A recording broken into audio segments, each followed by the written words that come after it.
ہمارے خلاف یہ کریک ڈاؤن اور یہ ساری باتیں کیوں ہوئی؟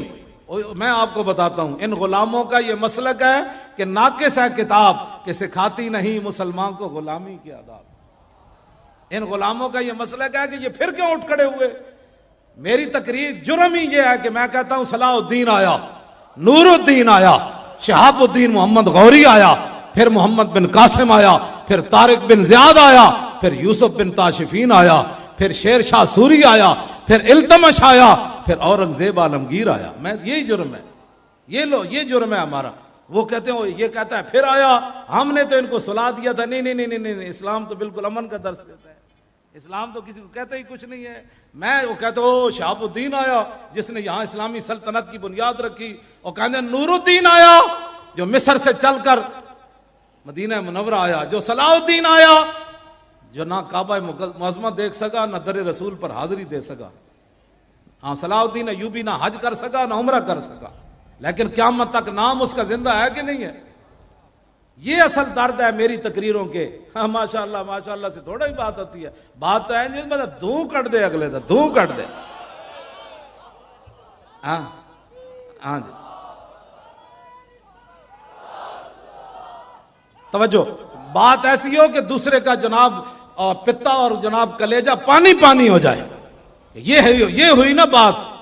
ایسے اسلام اوپر آئے گا، یوں کرنے سے اسلام اوپر نہیں آئے گا۔ ساری زندگی آپ یوں کرتے رہیں، یوں تو وہ کہیں گے نہیں برما کی زندہ بچیوں کے کباب بنائے گئے، وہاں یوں کیا کہ کوئی نہیں بولا۔ کیوں نہیں بولے تم؟ تمہاری ڈیوٹی نہیں تھی؟ والمؤمن من المؤمنین کالراس من الجسد اذا اشتکا تداعی علیہ سائر جسدہ۔ یہ غزوہ احد شریف کا خطبہ مبارک کے آخری الفاظ ہے۔ میرے آقا نے فرمایا ایک مومن کی مثال باقی ساری دنیا کے مسلمانوں کے ساتھ ایسے ہے جیسے سر کا تعلق جسم کے ساتھ ہے۔ فرمایا جب سر جو ہے بے قرار ہو جائے تو پورا جسم بے قرار ہو جاتا ہے۔ بتاؤ، زندہ بچیوں کے کباب برما کے بنائے گئے، کوئی نہیں بولا۔ کہتا ہے صبر کرو بچیو، اب محمد بن قاسم نے نہیں آنا، اب صبر کرو، اب اسلام امن کا درس دیتا ہے۔ بتاؤ نا وہ کون سا امن ہے جس ایک خاتون کے لیے حضور نے پورا قبیلہ نہیں نکال دیا، بنو کینو کا پورا قبیلہ نکال دیا۔ فرمایا تمہاری جرت کیسی ہوئی، تم نے خاتون سے بدتمیزی کی؟ قتل نہیں کیا، صرف ان کا کپڑا باندھا تھا خاتون کا، وہ اٹھی تو نیچے گر گئی، بات رسول اللہ تک چلی گئی۔ قبیلہ بنو قینقاع، حضور نے پورے قبیلے کو بلا کر فرمایا مدینہ منورہ چھوڑ جاؤ ورنہ تمہارے بارے میں کوئی اور فیصلہ کر لیا جائے۔ ہم نے جن کا اسوہ حسنہ پڑھا وہ تو یہ ہے، علیکم بسنتی وسنت الخلفاء الراشدین تو پہلے خلیفے کا خطبہ کیا ہے؟ یہی ہماری سیاست ہے۔ سنو ذرا صدیق اکبر کیا خطبہ پہلا ارشاد فرماتے ہیں۔ جن کو لفظ خاتم النبیین پڑھنا نہ آئے، کل واللہ پڑھنی نہ آئے، ان کو کیا پتا ہے صدیق اکبر نے پہلا خطبہ کیسا ارشاد فرمایا؟ ان کو کیا پتا حضور نے حجۃ الوداع کا خطبہ کیا بیان فرمایا؟ علماء سے میری یہ گزارش ہے، خدا کے لیے آپ کو جو کہتا ہے نا کہ آپ مسجد میں سیاست نہ بیان کریں تو کم از کم حضور کے خطبے تو بیان کریں۔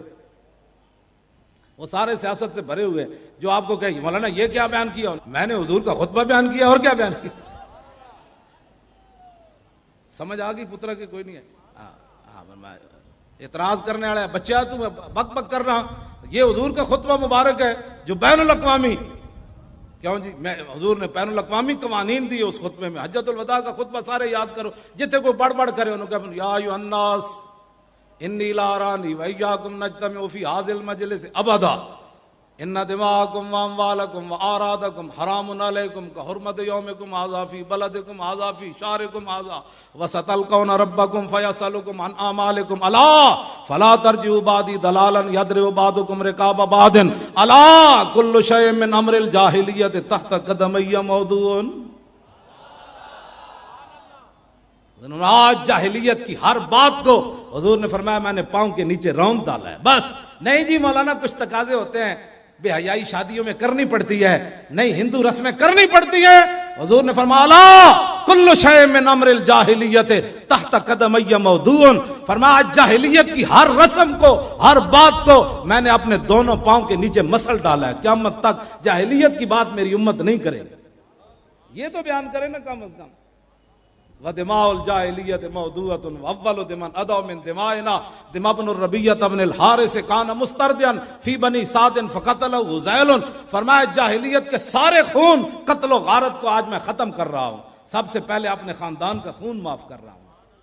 یہ وہ اچھل اچھل کے ممبروں پر سنائے نا کہ ہمارے آقا و مولا نے یہ قانون دیا، ہم نے ایسے زندہ رہنا ہے۔ وربل جاہلیت موضوع، فرمایا جاہلیت کے سارے سود آج میں ختم کر رہا ہوں۔ وَأَوَّلُ ربا عباس بن عبد المطلب، فرمایا میں سب سے پہلے اپنے خاندان، اپنے چچا جان کا، فَإِنَّهُ مَوْضُوعٌ كُلُّهُ، میں آج سب سے پہلے اپنے چچا جان کا سود ختم کر رہا ہوں، سودی لین دین آج کے بعد ختم کر رہا ہوں۔ یہ بیان کریں نا، یہ سیاست ہی تو ہوگی جو کہیں گے سود کھانا، مولانا کوئی راستہ نکالے سود کا۔ انہوں نے کہا رسول اللہ نے سود کو ختم کر دیا تو پھر سود کی بات کرتا ہے۔ فاتقوا اللہ فی النساء فانکم اخذتموهن بامان اللہ واستحللتم فروجهن بکلمۃ اللہ۔ فرمایا عورتوں کے حقوق کی بات کرتے ہو، ہمارے آقا و مولا نے حجۃ الوداع کے موقع پر فرمایا عورتوں کے بارے میں اللہ سے ڈرنا ہے، یہ تو اللہ کے نام سے تمہارے لیے حلال ہوئی ہیں، ان کے ساتھ ظلم اور زیادتی نہیں کرنی تم نے۔